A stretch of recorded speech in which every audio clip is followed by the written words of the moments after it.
Dream Rides takes a trip to Charlotte and the North Carolina Auto Racing Hall of Fame.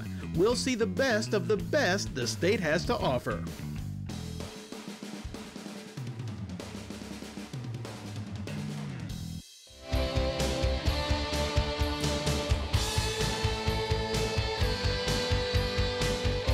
We're at the North Carolina Auto Racing Hall of Fame, and I'm here with Don Miller. Now, Don is known as one of the innovators in racing, whether it's NASCAR, Indy, everything, but you're purely a car guy at heart, and you got your start in drag racing, didn't you? Yeah, I did. I really did, and I still love it to this day. You know, I guess when you look back at it, I got my start in it, and I really got involved in it, and then slowly but surely morphed into the oval track stuff, and of course, you know, the rest is history. That was 37 years of racing, so it really worked out good. And we started here because I brought up drag racing because this is actually an amazing 1960 Plymouth drag car, a super stock car. Right, and you know, I restored this several years ago. It's one of the few that they built that had a 413 in it instead of a 383. Mopars, they were getting their butts kicked at the drag strip, to be very honest with you, and the Pontiacs were whipping them up really bad, and they decided, hey, we're not going to put up with this anymore. They took the engine out of a 1960 Chrysler 300F and stuck it into Plymouth, which was a tremendous amount lighter, you know. And I thought it was really significant because it was one of the most brutal long ram cars that they ever made. And when I found it, I wanted to put it back together. I found the car, and then, you know, it was in kind of rough shape, we'll put it that way. And we put it all together very slowly because I wanted to make it period perfect. You know, putting it together to me was just a labor of love because I knew what they did with those cars. I wanted to make it exactly like it was back then, you know, and the biggest deluxe feature would have been a tachometer, you know. To me, you know, this is my way of relaxing. I can go in the garage at night, or I can go over to my shop during the day and work on something and just forget about everything else around me. And I did that all the time I was working in the sport. Now that I'm retired, I have 2 or 3 going at the same time. That's awesome. You know, because I like it, you know. When I'm waiting for parts on one or waiting for some chrome to come back, I'm working on another. This is an amazing drag racing super stock car, and now we're going to look at an equally amazing Chrysler stock car. This iconic car from a friend of yours that you have restored lovingly. Tell us whose car this is. The car that's behind us right now is an exact replica of Tim Flock's 1956 Chrysler 300. Tim was a really good friend of mine and a great guy, and you know, we laughed a lot together. And you know, he got cancer, and he said, "You can make an exact replica of one of my 300 cars and put it in a museum and keep it there forever, and then nobody will forget me." And I said, "I'm not going to forget you anyway, Tim," but I said, "I will do it, I promise you." I found a real Chrysler 300 in a junkyard up in Montana and had it shipped back to North Carolina, brought it over to the race shop, and finally we said, you know, we're going to do something like this. We could probably put it to some really good use. And there was a school, was kind of a last chance school for teenagers, you know, guys that were in trouble or girls that were in trouble. And we got this program worked out at the school, and these kids were all automotive oriented, you know, and said the 6 best students every month get to come to Penske Racing on a designated day and work on this car with us, you know, and oh, it went over really big time. And you know, they were all always really stirred up, always wanted to work on it. And doing this was a way to get down to the core and see how a car really goes back together. I know you just finished this up a few months ago. How long did this whole build take? I finished this thing 6 months ago, but it took almost 10 years. Wow. For those who don't know, there is a wonderful story that I'm sure you know very well about Jocko Flacco. Jocko Flacco was a real monkey, and Tim, as I said, had a great sense of humor. He's kind of a nutcase, and I loved him that way, you know. And he decided one day that he should have a co-driver in the car with him, and he took that monkey and put it inside the race car, and it was going along really good until the monkey wanted to get out, and he had to pull in and make a pit stop because the monkey was tearing at his helmet and trying to jump out the window, and it was amazing. It's a story that, you know, would never happen today. I'm sure there's a rule against monkeys in the car these days. There's a lot of monkeys out there in those cars, but not the same kind. Coming up, Eric and Don take a cruise to view some more of his favorite rides.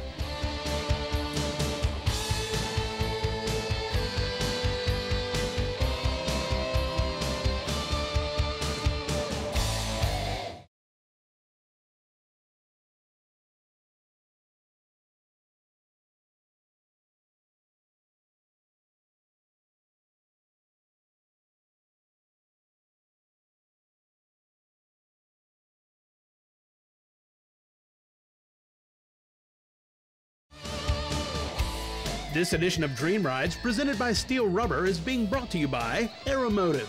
We know it, we race it, we live it. ARP, the world leader in fastener technology.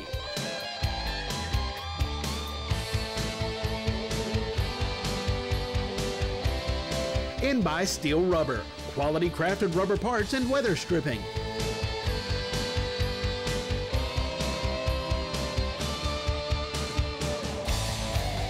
We're back at the North Carolina Auto Racing Hall of Fame. Let's see what else is inside. We've talked about drag racing, we've talked about stock car racing, and now we get to my favorite thing, hot rodding. And you are a hot rodder at heart, especially this right here, land speed record. Yeah, I love that thing, yeah. Yeah, that's probably my favorite car. It has to be. Yeah. That old car right there used to be a street rod. And I have this friend of mine out in California. He said, just take that street rod you're building and rip that motor out of there and tear the fenders off and put a flathead on it like God wanted. And I'm going, whatever.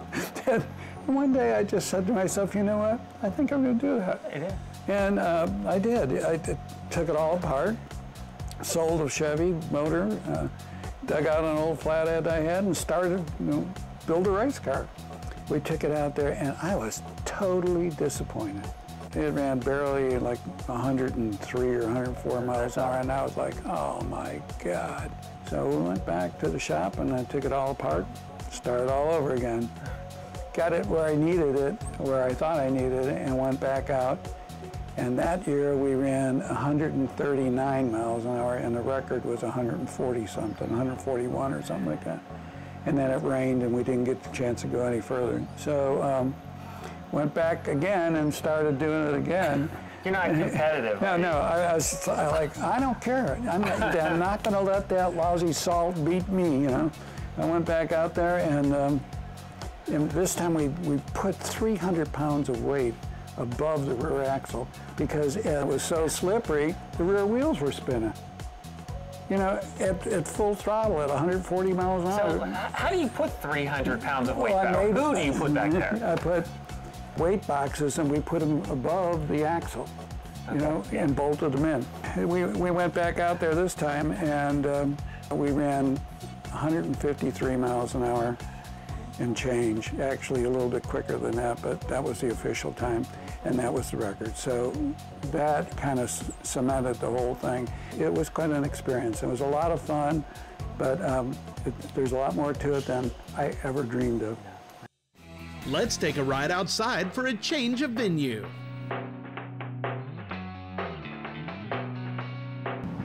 We have moved outside of the North Carolina Auto Racing Hall of Fame to see what Don Miller drives to work. And Don, it's quite a car. This is the driver. This is one that I didn't build. It's got a small block Chevy in it, a 327, with an automatic. And of course, the top has been hammered, as the boys out there in television land know. It's a 3.5-inch top chop.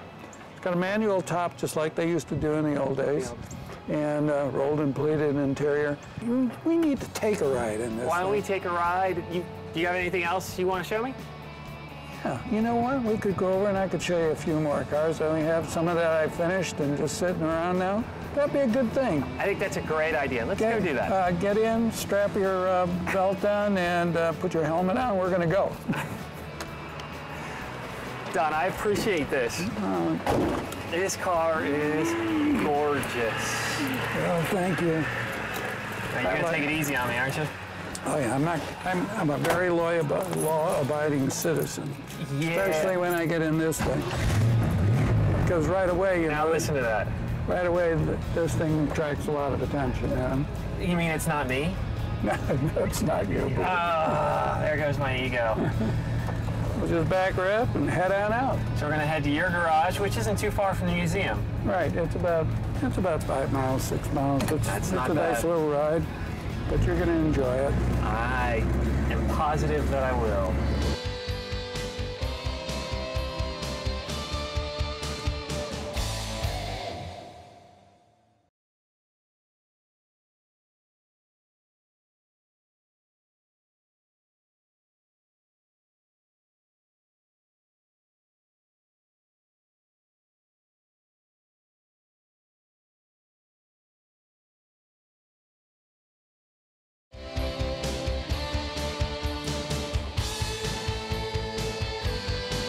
This is your garage. I'm assuming not a lot of people get to see this. Now, we kind of discourage visitors because there's just too much going on in here all the time. But, you know, it's great that you want to come over and see it. And I really want to show you what we got in here. When you go inside, you're going to go nuts. Well, that's the thing is, you know, you're a car guy, I'm a car guy, and this is what we live for, just to hang out and see these cool cars. Now, so this is like, for me, this is like a candy store here. So you can show me what we got? All right. Absolutely. Show me the good stuff in here, Don. Wow, this is amazing. I would never have expected this much, but from you, I guess I should have. Well, it is what it is, isn't that what they say? But this is, you know, this is where I spend my day. Let's just start right here, because we have so much to cover in here. This is so traditional, so cool. I'm just going to let you tell me what you did to it. Well, this is a car I started some time ago, probably 20 years ago. And I said, you know what? I'm going to take the motor that we took out of the Bonneville car and stick it in here. You'll never see another blown flathead, you know, pull up to the stoplight next to you. A blown flathead, it was basically a daily driver. Exactly. And, you know, I just like it. I like driving it. Maybe it's not the fastest car in the world, but it sure is a lot of fun to drive. It's a lot of fun, and that's why we do what we do, because That's exactly it's fun. right. And so I get to pick the next car. Yeah, whatever you want to look And at. I'm just staring right behind us. This bad boy right here. This has got to be a 55 first-year Chrysler 300, right? That's correct. And I've had this car for almost 30 years now. This was the banker's hot rod. Absolutely. It was a hot rod. It was 300 horsepower, a big Hemi, and there were very few of them. Yeah. And they made a limited production. They were all going to be, originally, they were all going to be white. And that's why you saw all the advertising. They were always white Chrysler 300s. Then they had such a demand from the public, they broke down, and 5% of the total production became red, and 5% became black. This, luckily, is a black one, and it's a color, I think, that they all should have been made. You got the right color. Because it is really a beautiful car. I don't think I'll ever sell it. Now, in this game we're playing, you get to pick the next one. I guess the 57 Corvette, how about that? That is a special The car. 57 Corvette was a special car to me. Back in the day, that's what I raced. To me, a Corvette is a 57. You know what I mean? That's what I like. A 56 or a 57, single headlight car, you know, a plastic bomb, you know, with tons of horsepower. These cars are all alone in the stratosphere. There's nothing like the old buckboard type Corvette, you know, with a lot of horsepower. And that sound that they make, you know, with the duntop cam and the lifters rattling, and oh man, I love it. It makes me want to drive it and drive it and drive it. But, which is what these cars are for. Exactly. And you know, there's a lot of guys around here that have beautiful cars. And this Mooresville has turned into the Los Angeles of the 50s, okay? This is There's so many nice cars around here, it's unbelievable. But the really weird thing about it is a lot of these guys have really nice cars and they never drive. And to me, if I can't drive what I built, I am a totally unhappy dude. That's what caught my eye over there was, I'm not sure everybody knows what E code means. Okay, the F code was the factory supercharged. The E code was a dual 4-barrel factory hot rod that they built strictly for racing. You race it. And this is what they call a 285. It was one of the very first ones they built. I got all the documentation from Ford. And I mean, that thing's a rocket ship. That's a 57 Ford that'll clean the clock of any 270 Chevy. The Chevy guys may not want to hear that. They might not want to hear it, but tell them to bring it on. So the last one I want to talk about is, it's right over my shoulder. Don't even need to see it because it's legendary, and then folks just know it as a shoebox. This great Ford behind me. 1951 Ford Victoria, the very first hardtop convertible that Ford Motor Company built. Yeah. That one is 100% stock because of one thing. My wife said, if you make a hot rod out of this, you could find another place to live. so I said, okay. When I saw this car, I said, you know, I'm going to get it. I'm going to fix all the little things that are wrong with it, and I'm just going to drive it. And that's what we do. We don't drive it that often, but you do drive it. But we do drive it. And you know what? That's what this show is all about. That's what friendships like this are about. It's hot rodders who drive their cars, and the day I spent with you, I've learned so much from you about the fact that we build these because we want to drive them, we want to have fun. Now, there's a rumor that you actually have more cars than this. Yeah, I do. You know what? We'll go to my house. That's where I keep my personal Hall of Fame. The personal Hall of Fame. Well, I'm going to hold you to that, and you all get ready for when we come back and we see the personal Hall of Fame of Don Miller.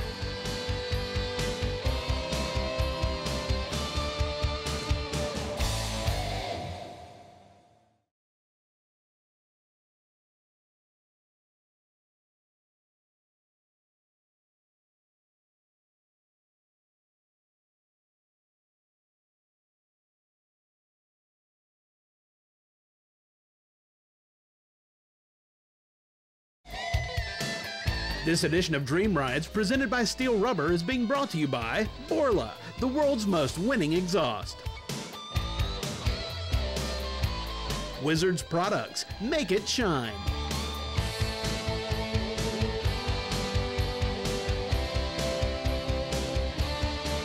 And by Steel Rubber, quality crafted rubber parts and weather stripping.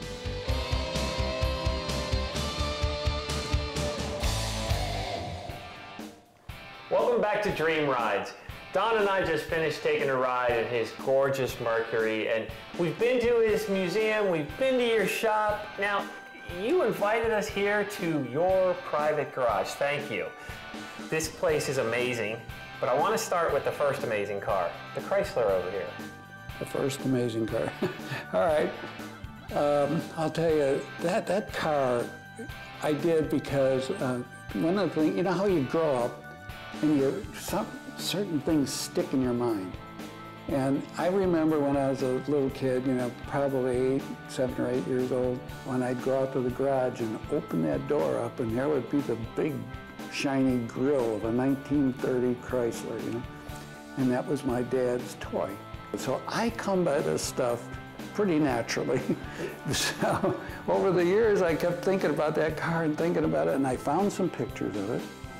And I said to my wife, you know, I really want to build one, just like my dad's. So I looked around, I found a not too shaky looking piece down in Florida and dragged it back home and tore it all apart, put it all back together. And I did it because of those thoughts, you know, those memories that it creates. And I think a lot of people, you know, do the same thing. They remember something in their earlier life, and it sticks with them, and they want to go back to it.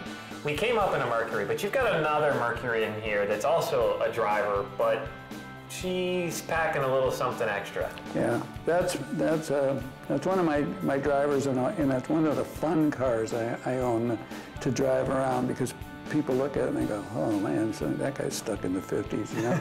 And it's an old lowered down 50 Merc, you know, and it looks like James Dean rolling down the road. You know? And it just rumbles. It isn't really loud or anything. That's because you don't have a Mercury engine in No, it's got a 500 cubic inch Cadillac in it, and it's loaded, you know, so it's so much fun because people don't expect it. No. And I think there's 100,000 guys out there that just like me to have sleepers. That's what we call them, sleepers, right? And they're more fun to drive than anything because nobody expects it. You know, they absolutely don't expect this big old lumbering giant to get it. My wife said, you know, I know you love that car, Don, but she said, the thing looks like an upside down football. It does. And, you know, she's kind of right. She's kind of right. She's kind of right, but it is kind of cool that you can put the young pups in their place. Yeah, it is fun. Well, you also have, and it was the first car I spotted when you invited us in here, a Coronet that is extremely, I can't stress that enough, extremely rare. Oh, yeah. The identification from Chrysler Corporation is a Dodge D501. Yeah, people say, oh, you mean a D500? No, a 501. They were supposed to make 100, but they made 56. This is one of the last ones that they built. And you know, they were a Dodge body, 1957 Dodge Coronet body, but nothing else on that car is Dodge. I mean, it's got big Chrysler axles and truck brakes that are 12-inch by 2.5-inch wide. It's got the 354 Chrysler 300 engine from 1956 put into this 57 with a few modifications, but the factory was stuck with them. Yeah. Couldn't sell them. So they called most of them back from the dealers, and they started a program where they actually went back and installed radios and heaters and all the other gingerbread that they could come up with, you know, to make the car more desirable for the man on the street. And this one, for instance, has got a radio, a heater, and a rear window defogger. Because you need that racing. Exactly. So it's really an oddball. But you know, we've got all the documentation that goes all the way back, and there's only really 3 of them left. The other thing I need to ask you about, we came in here and the first thing we saw was this beautiful Ford sitting out front, and I noticed it's not in the garage. Whose car is that? Well, that's my wife's little Ford convertible, and she doesn't want it in here because it will get dirty, she said. But she drives that thing everywhere. She loves that car. And to even be able to get the privilege of pull it out of the garage this morning, I felt honored, you know. Well, you're a smart man. You give her a car that keeps her busy, and then you can have all of these. And remember that out there, you guys. That's a good start. That's exactly. If you take care of the wife, give her a car that she loves, then you get your tickets. That's exactly right. Well, that wraps up another episode of Dream Rides. We have had so much fun checking out the collection of cars that Don Miller has assembled over an amazing career. I'm going to go explore a little bit more here at Don's Garage.